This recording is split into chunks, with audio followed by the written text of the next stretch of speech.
Welcome to 4Kids Flashback.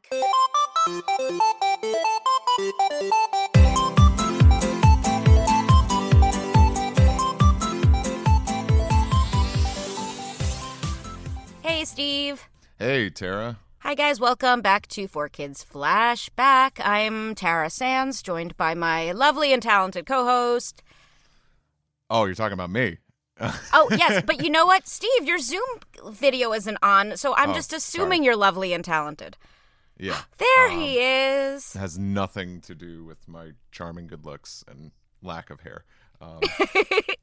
Those all just add to the ambiance that is you. You're too nice. In other news, we're talking to Chris Guido today. He was a post-production editor and coordinator. We've spoken to a lot of the sound people, but this is the first, I believe, video editor we're speaking to. Yeah, I'm curious what insight he has here, because I'm post-production is a dead giveaway of when his job would come into play, but I'm curious to learn about the process of putting these like shows and these dubs together. Absolutely. So we'll definitely ask him about that. I believe he spent about 8 years there, so he had a good chunk of time running around the 4Kids offices. And what's been really cool is since we've put out that this podcast is happening, I've gotten like requests from like actors and other people to talk to us. So this is really cool. At the beginning I had to really seek everyone out, and now hopefully they're coming to us. That's great. We should go over where they could find us. Let's do that. Online. Yes. You tell them. Well, of course, you could go to our website, and that's 4kidsflashback.com with the number 4. You could support us on Patreon. That's patreon.com/4kidsflashback. And huge thanks to those of you who already have. Gosh, thank you. It's so appreciated. It helps get the show made because it's not free. So thank you. Yeah, and there you could get the show ad-free and episodes early as well. And bonus content. Bonus content. Because we appreciate you. And of course, social media, whichever you prefer. We're there. At 4Kids Flashback. Yeah. There you go. Easy enough. And here's our interview with Chris.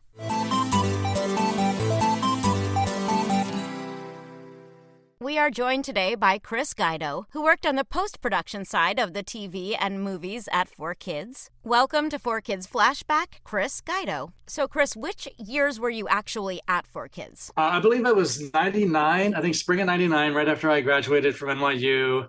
And I think it was 6+, I think it was almost 7 years. I think it was into 2006 at some point there. Lots of NYU alum working. Yeah, I think I found the job in the like binders at the Career Center at NYU at Tisch, and I think Norman had put in about the needing an editor at Pokémon, and that he was a graduate of NYU Film and Tisch, so I had that connection, and that's how I ended up interviewing in the first place. Oh wow! So what did you study at Tisch? Film and TV. And then kind of concentrated after a little while, after being on set for a little while, I started concentrating on post-production editing, and was just on the Avid like the last maybe year, maybe even only the last semester. So I kind of wanted a job that was a lot of hands-on. And this seemed like, especially once I talked to Norman, this just seemed like there was just going to be so much happening there that it seemed like a good opportunity. Let's get into like the tech geeks out there. Sure. What kind of was it different what you were learning at NYU than what you worked on at 4Kids, like technology wise? Yeah. Well, again, I am dumb about this, so speak like I'm a 5-year-old. it was so long ago. It was 1999. We really couldn't even finish the episodes in the 4Kids office. We could just work kind of low resolution, low quality. And then we made a set of instructions that we took to Beetlejuice post-production facility. And then we took the tapes down with us, and it said, you put this tape in for the first little bit, then you put this tape in, then you go back to the other tape. And it just put it all down on a tape that we sent to Warner Brothers or Fox or whoever. And yeah, one of us, Norman or I, had to go at I think we were booking night sessions. So he somehow talked me into going at from 4 to 10 or 4 to midnight or something at Beetlejuice. And then basically you couldn't have, the drives weren't big enough in the 4Kids office to have high quality footage there. So it was basically just a temporary, like setting up for this bigger edit later down the. And now I can make high def in my own house. My mind is a little blown right now. When you talk about tapes, are you talking those big ass? What are those called? Yeah, it was. I think it probably started on like Betacam, and then it was Digibeta was the big expensive deck we had to buy. So that was a big thing. Learning a tape deck. I don't think hardly anybody has to know how to use those anymore. It was, and as a matter of fact, it was so long ago that we would send Taj, who was doing the voice recordings, we would send them VHSs to work from. We had done a lot of stuff to VHS. We would send VHS to the writers. We would send VHS to people who were going to record it. Unbelievable that worked. Yeah, the resolution was so low. I mean, we would try to match like a small mouth flap that's in like the background, and you're like, I can't even see it. Yeah. So that's why, please have some forgiveness for some of our dubbing. We were working off of low tech. Yep. So very analog setup for a while. And that, I assume that changed during your time there. Yeah, that was one interesting thing about being there. The length of time I was by the end, Viva Piñata and a few others were going to be high def, which was like big news. They had even a different type of Avid in that bigger, nicer studio down by the musicians. And so then we had to learn about just the size difference and the difference in the just the how much data there was. It was pretty interesting. But yeah, by then we could finish to Digibeta ourselves in the tape room, the machine room there. So it really did change.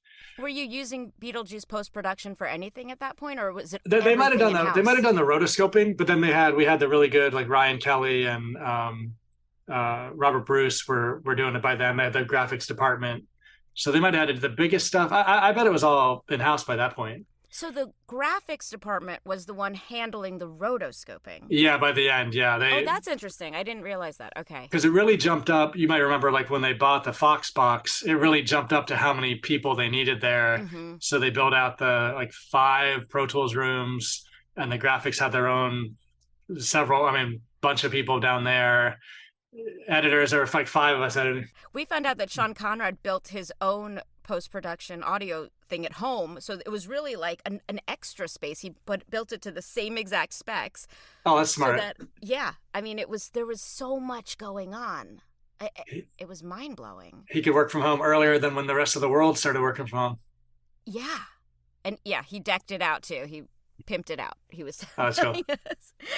So at what point were you seeing the shows? So I'm guessing with editing, there were a lot of, and I know Steve has lots of questions about this, the edits that we had to make from the Japanese to Americanize it or Westernize it or make it kid-friendly. Were you one of the people handling that? Yeah, so we would get the 52-episode season from Japan and then basically dig in and start seeing what Pokemon didn't need a whole lot of changes in my recollection. But once the Foxbox stuff started rolling in, like even Yu-gi-Oh! To an extent had a lot of, one thing I remember is there were a lot of crucifixions. We would have to I didn't do this, but we would have to decide, cut out what we could. But if you needed what was happening in that crucifixion, they ended up making it almost like a door or some other large object instead of a cross. Wow. And it was all those Foxbox properties like One Piece, Magical Do Re Mi. Those were like little girl witches, but a lot of times the character would be attracted to them, and we had to be like, absolutely not. Of course. Yeah, Ultimate Muscle I think they kept the character that was basically a toilet, but they would be basically adult things. A lot of cleavage. They would just give a second, undershirt or something. And then I remember Kirby would have a lot of just a kind of interesting sort of very Japanese, like we didn't change it, but there was like a sushi conveyor belt. It was just like, I wonder if kids in the Midwest have ever seen like a sushi conveyor belt and stuff like that. A lot of that we kept because it was just kind of visually interesting and quirky, and they were just using animation in like a cool way. But yeah, we would see those at the very beginning, just decide, like, we also had to shorten them. So we needed basically more time for commercials than over there. So we'd be cutting out, and obviously you would want to cut out for any content issues first. So just to save time on the graphics, doing a whole bunch of other stuff. So yeah, we would basically watch the Japanese version with the script to try to know virtually what was going to happen in the episodes. So the order of events was the show would come in, you'd get a rough translation, I'm guessing, and then you would sit down with the producer to make these decisions? Yeah. So Paul Taylor would I think they would even call that like a transliteration. It was just to figure out what was going on. And yeah, I think early on, especially the first season, we would sit with the producer and say, do we need that? That's a little too adult. That's funny. Let's keep that. And just trim out maybe, I think, like a minute or two. And then break it up into acts. I think their episodes were just like longer runs, so we would have to find a dramatic spot to put in a couple commercial breaks, and then that would go around to Taj so that you guys could record it, and the writers to fill in the flaps with English and different, a little more humor, I think, and they knew what they wanted the characters to be like and do. And then it came back to us. So then you guys recorded all the voices. The music team put all the music on it. The mix team made it all happen. And then it came back to us to line it up and get it out to WB or Fox or wherever it was going to go. So we saw it at the beginning and we saw it at the end. Totally transformed. Did you know anything about anime before you started working there? No, I really didn't. I really did not. I don't even think I knew. Yeah, I don't think I knew much about there wasn't even, obviously there was the internet, but there wasn't as much social media. So I don't even know if Pokemon had crossed my understanding of even what that was.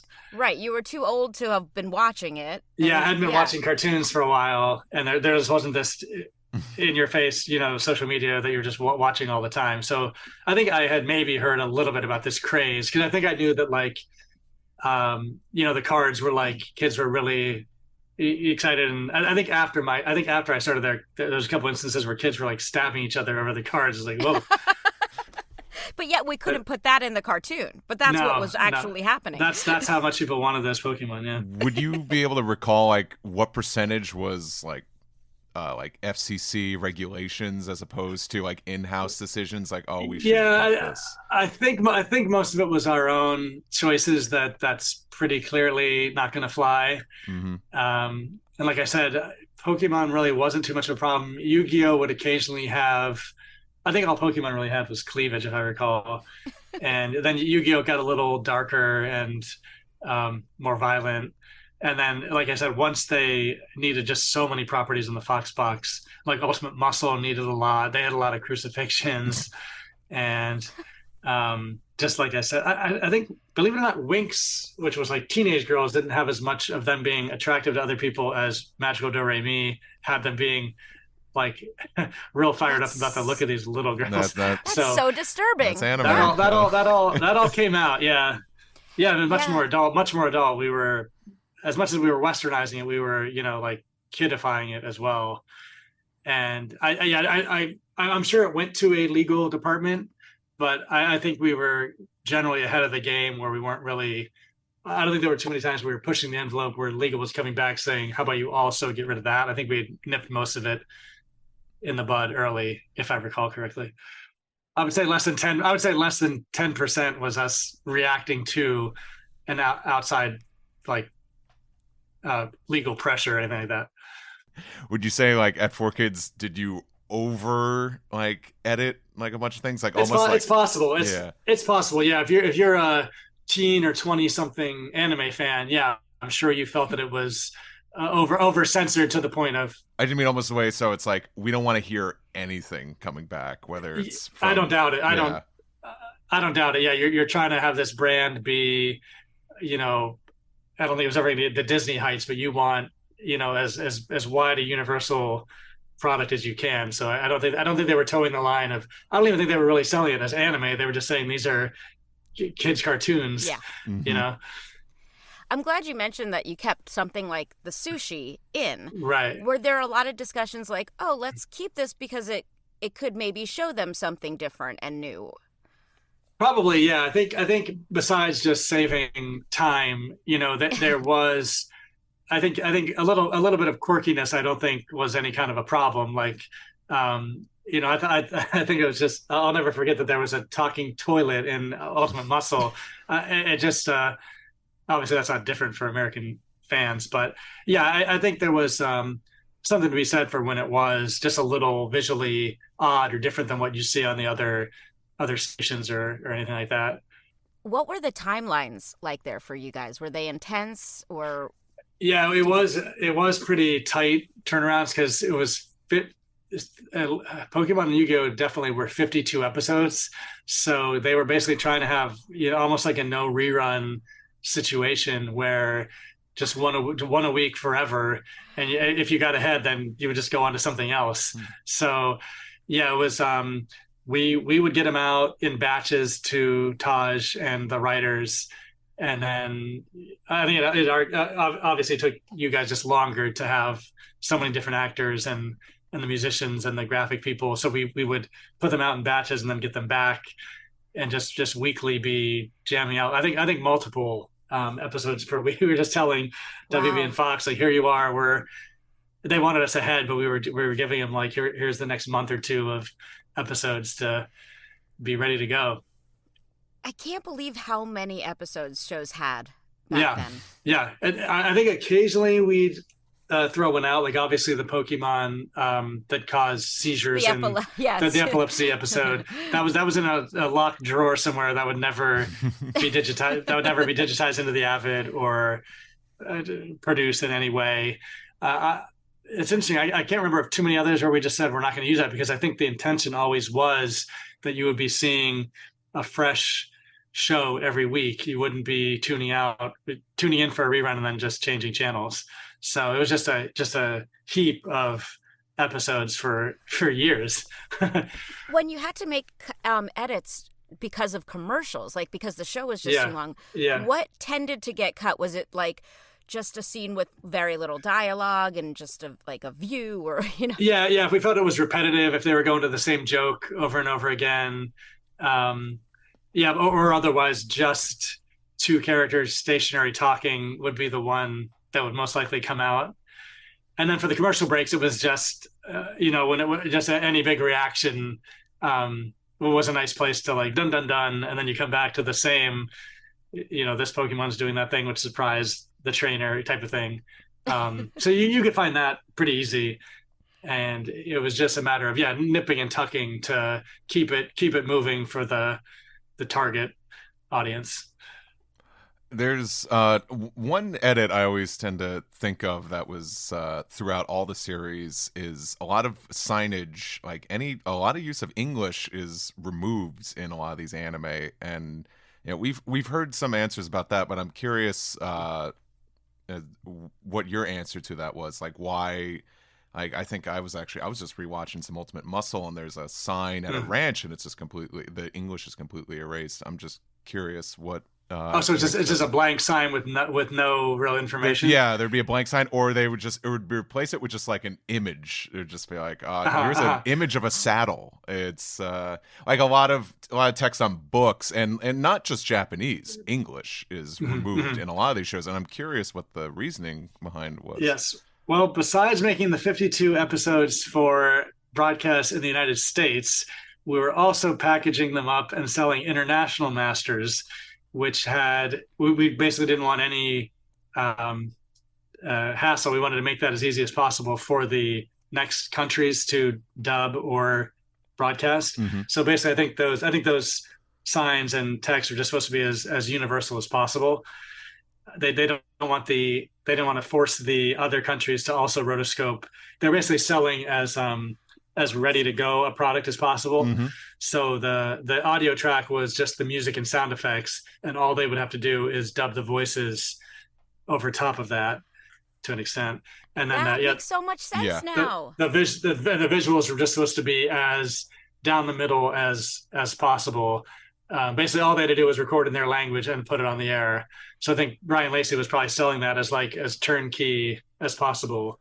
Just get your next batch of actors in there and then send it out again. So 4Kids was like getting like a cut of that. So like say if France wanted to dub this show. Yes, for sure. There were salesmen. You guys, if you don't have Brian Lacey, you should definitely get Brian Lacey. He's a very interesting guy. Okay. He and Gia Delaney were taking this to he would travel all over the world to sell these seasons and these properties, and I think she's still doing it. I don't know what he's doing anymore, but yeah, I know I found them. I have to make sure I'm gonna just they were selling to all different countries, probably multiple continents. I think that I don't think they had Asia, as I think that license got kept over there, but he was definitely selling to like Europe and probably South America and stuff like that, Latin countries to just redub and have it ready to go again. I found out while watching some behind the scenes on one of the movie DVDs, which we'll talk about because I know you worked on the films as well, that the Pokemon names, even though they were Americanized, those names got kept in every other language except two. Wow. I think German and French. So I didn't know that my voice, until yesterday when I found this out, was being used in every other country. Oh, that's fascinating. So France and Germany, I think. So Pokemon noises were considered sound effects so that they didn't get fooled with by the other countries. Mm-hmm. That's interesting. Yeah. I'm like, okay, wait a minute. I didn't realize I was being used in all of those countries. All around the world, worldwide. Yeah. I would have asked for more. Yeah. So you worked on the Pokemon films, is that correct? Yeah, right. I think one of the reasons that Norman needed to bring more people in was he had to get all those shows out and the movie.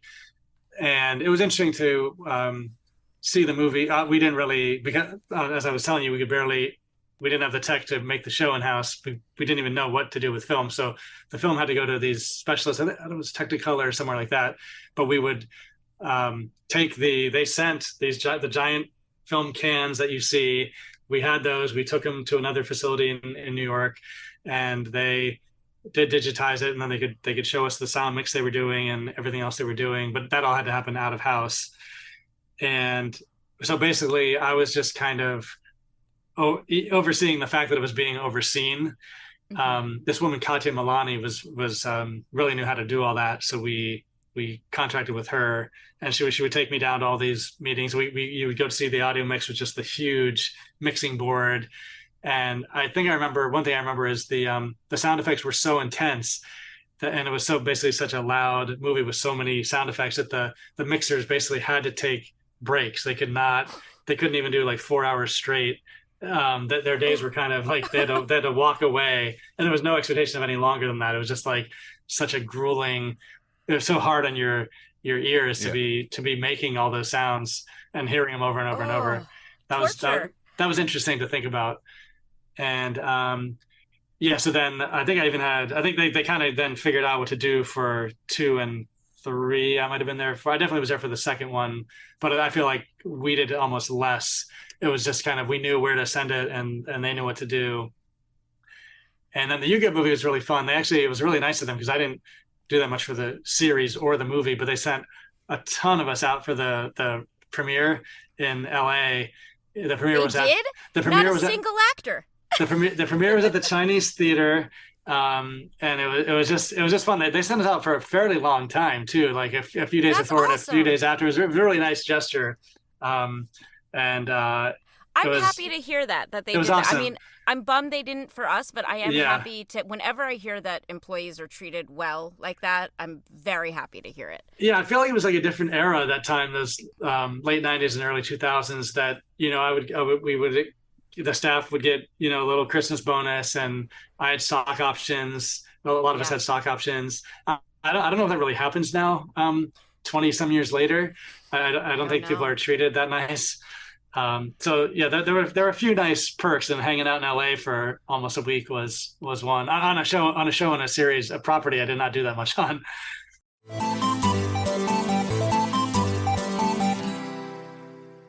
So we've spoken to some of the sound engineers and designers, and they were getting copies of things. I think Ultraman was one, and there was with not full sound effects. Was that something that you saw a lot? I'm not sure if that was in the delivery that it got lost or it wasn't finished in Japan. Yeah, I would hope it wasn't from our delivery. I don't know if maybe the Japanese show just didn't have as robust a sound design as we wanted, and that was one way that people thought it could elevate the what's kind of a pretty silly show. If it was pretty low budget in Japan, maybe they didn't feel the need to have as rich of a sound design as everyone on our side wanted. I don't recall one way or another. I mean, I know the monsters were pretty, low budget Godzilla. So I don't know if the sound effects were light coming over. Maybe that's one thing they felt it could use. And I think the music always got improved. I think they did such an interesting job, John Siegler and his team, on. So good. Yeah. Yeah. I just was, again, in the DVD extras, I heard Norman say that there wasn't a lot of use of incidental music in that Japanese version, and they filled so many spaces because Western ears are used to constant sound and noise. Yeah, wall to wall, right? Yeah, and keep the energy up. I think they just didn't want a dull frame in the whole 20-some minutes. Yeah. And so the film process really was different. Like, I remember we recorded somewhere else for that, and that was like exciting. We're like, go to another studio. Yeah. Yeah, there are probably like specifications from Warner Brothers or whatever that the audio better come back this certain way.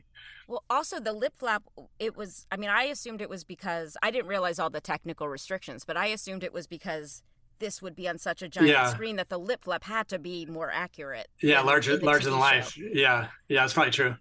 Yeah, you must have gotten so frustrated with the actors at some points when like it didn't fit, or were there conversations about that kind of stuff? Like, hey guys, this flap is totally off. What's funny is Jordan Potos, who I think you're going to interview. Yeah, he came up with the plan that so the audio waveform shows you a visual of the audio. He said, hey, we can change as long as the characters are stationary, we can change the lip flap based on what they recorded.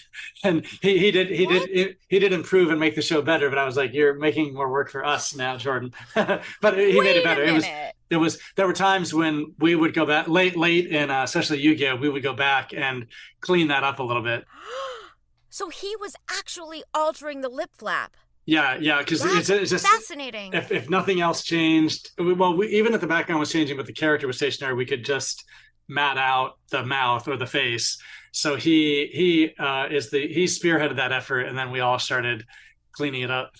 Wow, yeah, a lot more work for you. So then, were there times when that was not possible, and then you were like, hey, you guys got to re-record? I don't recall too many re-records, but I think everyone did a good job on the direction side and the performance side. We would fix blatant, but and yeah, like I was saying, if there was too much motion, we just had to live with it. But if it was a conversation, you could perfect it. But keep it looking like if you did it too often, it just wouldn't look like they had ever animated it before. It would look like different than how they had animated it. It would be just too rapid. So, but yeah, he that was his invention, and we did improve. We tightened up, let's say. Wow, you should have patented that. Right. You watch through so many of these anime to get them ready for production. Was there ever a show that had you say like, why this show? This is too much. Oh, that's interesting. Well,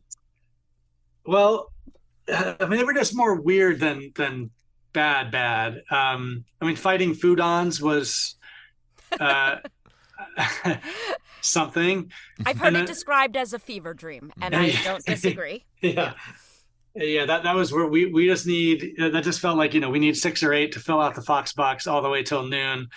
Let's jam this one in there. And then just Ultimate Muscle was just so wild what they were because I remember I even had as a kid, I even had these orange toys that were all weird things. and that was called Muscle. Apparently, it came from Japan, and I ended up with some little set of, and it came. Then the animation came when I was an adult, and I was like, wow, I can't believe I actually played with this crazy stuff. But I'm trying to think of the other. I mean, Ultraman Tiga, that was just so far afield of even what the Fox was really everything else on it was. Mm-hmm. I think Tiga might have been the one where I was like, we could probably just run something else here instead of a knockoff Godzilla. Allow me to manipulate the conversation.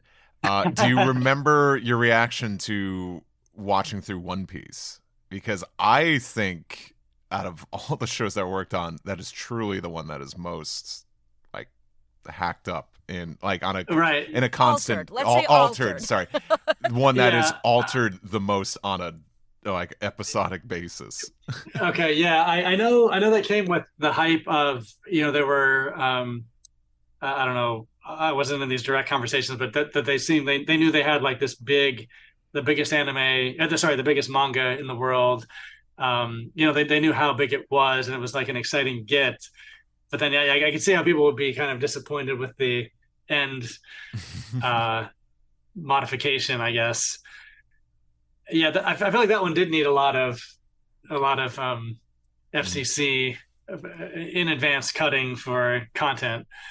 If I'm recalling correctly. Yeah, and like, and if you don't remember, this is okay. I'm way too invested, but it's not like even not just like some of like the violent imagery. There's so many episodes that were cut from that dub, and I'm like, there's story arcs are just completely cut, and some that are just melded together. I could specify here. There's a story arc with a giant whale, and it was completely written off and digitally replaced with an iceberg. And I don't know if this is something you remember, but I'm always curious to find out the reasoning behind some of those choices. Wow, I have to apologize. I do not recall too many. Don't feel bad. Too many, content decisions on One Piece, but that's interesting. So they just bypassed.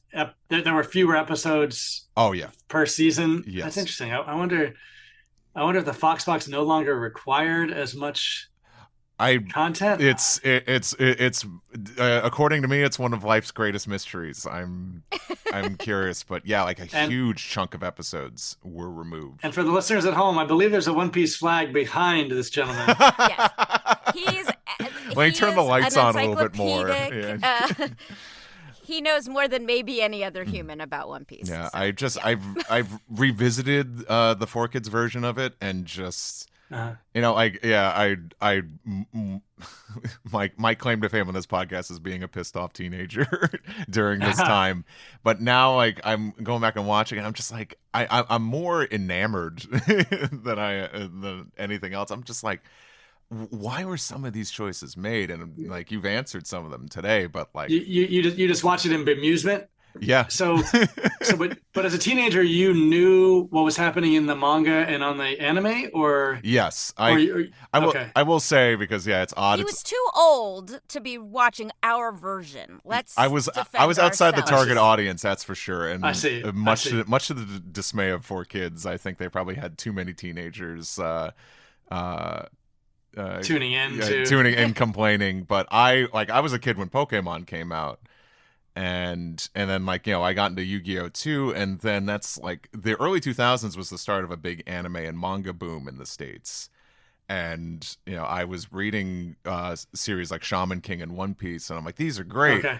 And then the anime come over here, and it's handled by 4Kids, and it's like less than desirable, because I'm like, I like these manga, I want to watch the anime too, and this is the only way to watch the anime. And like, I would say, like, Shaman King, like, despite its content, like, I think made it out okay, but then like One Piece was like a completely I think everybody did a great job on Shaman King. When I listened to your 1-minute preview for this series, I was happy that Shaman King was so early in that list, because I thought they did great. I thought the audio was great. I remember there was one episode of Edit 3 at 4Kids was, there's no way they measured the edit console ahead of building it. It was like 2 inches bigger than the desk. It was this really small room. And Shireen and I were in there. We heard the mix of this one episode. It was just incredible. We were both like, she looked at me, she's like, that's hot. It was so good. Yeah, I think that was made better than I would assume the fans are happier with that than the One Piece adaptation. I think it's like someone like Jim Malone was working on that show who had a background in audio engineering. So I think that's probably his mark on that show too, is that it all sounded good because he was coming at it from a different angle. Yeah. Did you have much interaction with the Japanese teams at all? Or was that someone else's? Yeah, no, it was, as far as I know, the deal got made to send the whole season over. We got the whole season, and that was about it as far as I understand. I think they had kind of carte blanche, and it does seem like the overall aim was to shoot kind of young, and that's why these adaptations are kind of, not for Steve. They were not made for Steve. Angry teenagers are kicking their TV screens. Yeah, I mean, I like having him here for like the counterpoint as well, because these are the questions that people did want answered. And I loved that you could explain that it was going to every language, because I think the big question was, why is writing removed? And now you've answered that. Like, I feel better knowing why. Yeah, it's very generalized. So I know that we were both young when we were working there. And I viewed like Norman and Al as these like very corporate older people. Yeah. And now I'm kind of learning like, wow, Norman was not that much older than we were. And he was really involved in more of the writing and the artistic side of it than I knew. What was Al's involvement? Because I don't think I ever met Al, or I don't even know. Al Khan, sorry, that's what he would be around every now and again. I don't think he had or even wanted to have much creative input. I think as long as everything was selling and deadlines were being met and product was being moved, I think that was all. He acquired the properties and then just let them run. Right. I think he let Norman and Lloyd and everybody have pretty good latitude. They could answer better than I could, but I definitely don't recall him sitting in an edit room watching anything or. So he was more of financial. Financial guy. Yeah, okay. Yeah. That's good to know. Yeah, I know. We're trying to figure out what everyone's role was. Did you work on any of the shows that were new animation, that were not dubs? Yes, I really I enjoyed working on Viva Piñata. So that came in, they were working with, I cannot remember the name of the animation studio, but it was a Nintendo property. I think it's a Nintendo game, if I recall correctly. But the animation was going to be done originally with us. Like Lloyd was writing it, and Lloyd could even comment on, we would get animatics and rough animations, and we could even say, Lloyd would even say like, that fall's got to be funnier. He was really getting down to even like what their limbs were doing and what their reactions were. We're getting very granular on the notes, and that was basically one of the first shows we did in HD, so we were learning all that at the same time. So, and that I worked on that one, and then Chaotic was some kind of card game or something that they were doing original animation. And that name really lived up to, it was, I don't even recall getting any episodes on the air. It was just so much back and forth about what are these cards going to look like? What is the gameplay like? And the shows getting made was just not happening. I think I might have even moved on to my next job before anything even happened with that show. I do not recall, multiple episodes hitting air or anything, but that was another original one where, just a lot of things were happening with the tie-in products and the game that it came from. And Nintendo didn't have much. I mean, Nintendo would comment on Viva Piñata, but they had a lot of creativity. 4Kids got to do had a lot of authorship over that one. Yeah. Those are the two I recall starting from us, and not just coming through and being modified. I'm just looking at, for the sake of you, instead of people feeling the need to comment to us, I think Viva Piñata, maybe that was Microsoft's. That does sound right. I'm sorry. Yeah. That way we don't get angry emails, yeah. And no one's going to egg your house. Yes. No, because I can understand it, because like Kirby and Pokémon is Nintendo. So. Yeah. Good save. That was Microsoft. Okay. Yeah, I remember. I think I remember some. Yeah, that rings a bell, because there was something where we were using Microsoft. We were using their video and audio player, and we were trying to send them stuff that would work in that, and they were like, just send us QuickTimes. Oh, Oh, that's funny. Yeah, Yeah. I think we were sending them AVIs, and it was like, it's not working. Let's just do QuickTimes. Wow, so we had to stop AVIs. using the Microsoft product.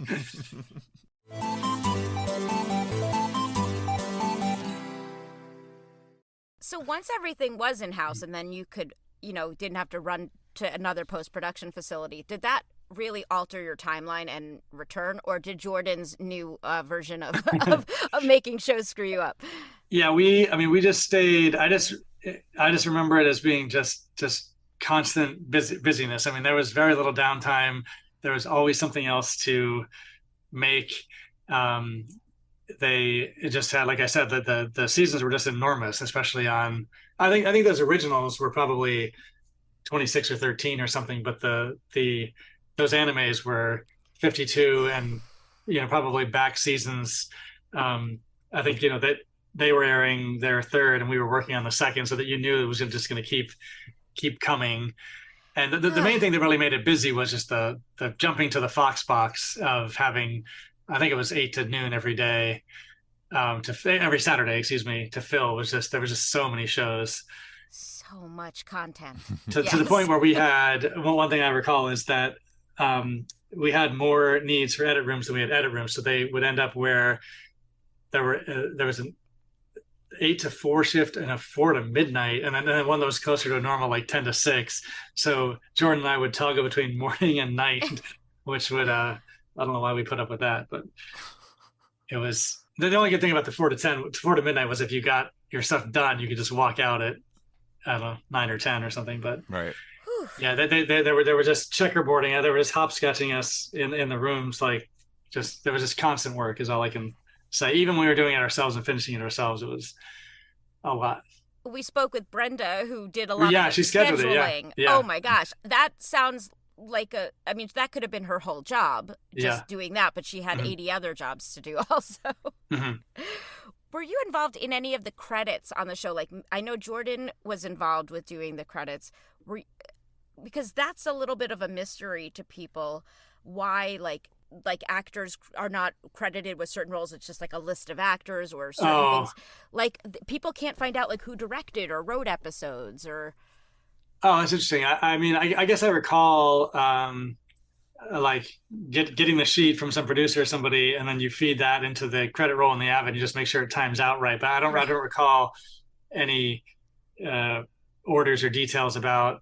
So what do? They credited directors and then just like for multiple names, so you didn't know who directed which particular episode? Sometimes they would just do the same credit for every episode. That might be a time saving, right? This series gets one run of credits and that's it. Yeah. Yeah. Now we have no idea who did what, which is so frustrating. I mean, the fact that we're even talking about this many years later is crazy. Right.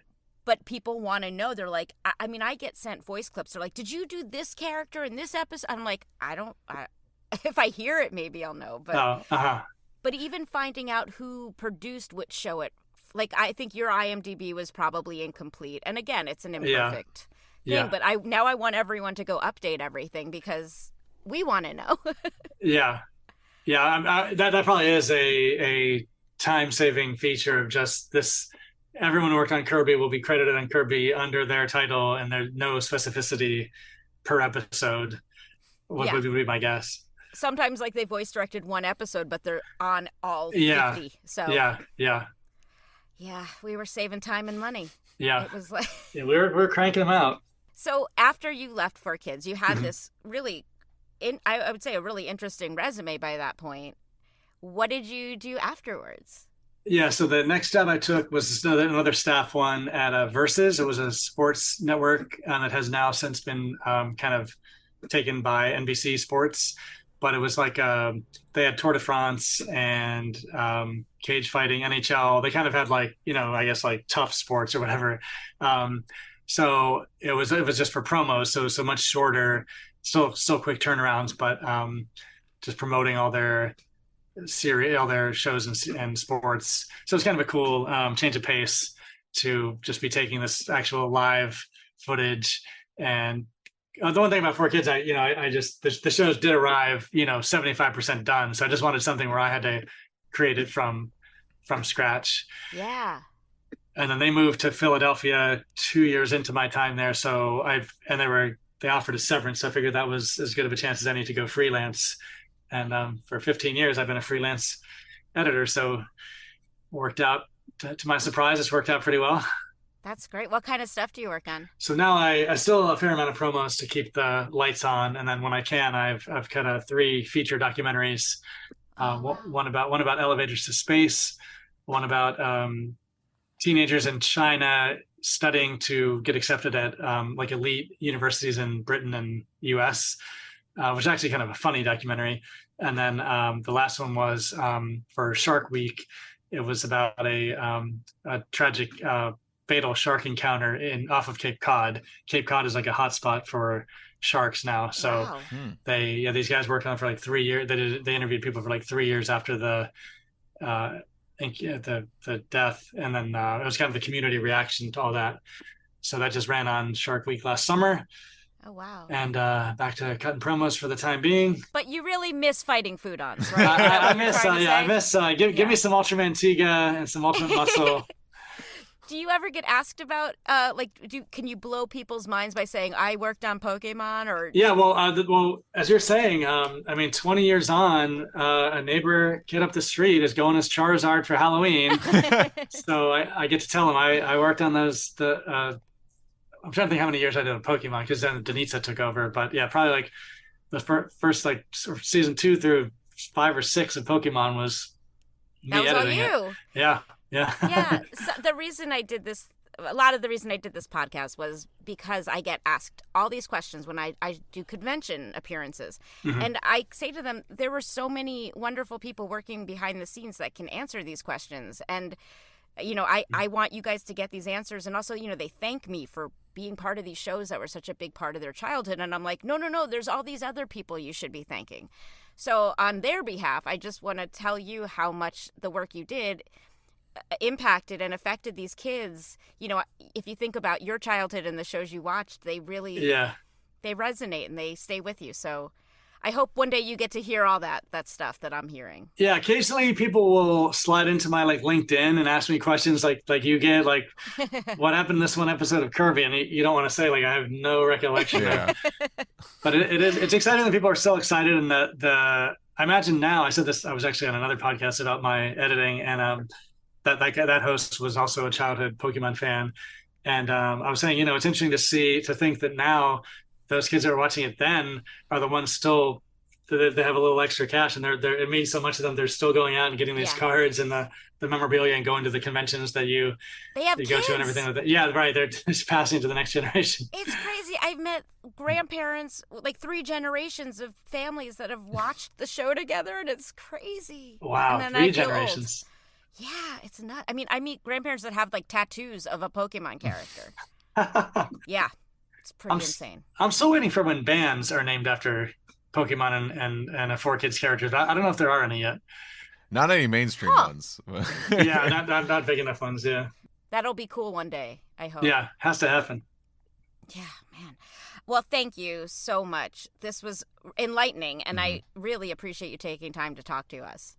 Oh, it's a lot of fun. Thanks for having me.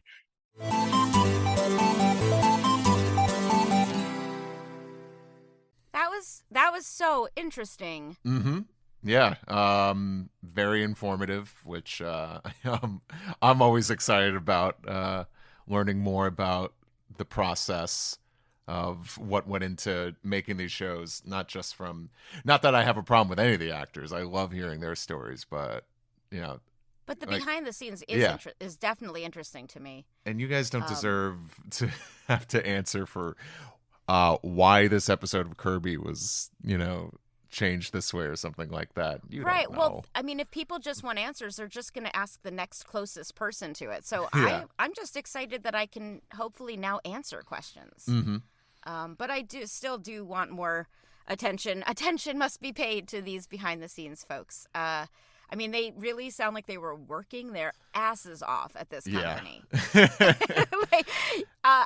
I had it easy because I hear these hours they were it sounds intense, and I'm happy to hear some of the positive experiences about working there, like in terms of that trip they took. But it is It is strange to me still that we were not invited to, to go to any of these events. Like, again, my character probably wouldn't have been included, but I'm surprised some of the bigger roles were not invited to do that. Yeah, I don't have an answer for that. Better the production people than these days, where I just hear it's like they just have premiere parties for influencers. Right. So yeah, I'll throw so shade. Right. Like, that's such a great point. Like, I am so happy to hear that. Like, that really warmed my heart that he had a great trip because of it. Like, he got to go to LA and do the whole thing.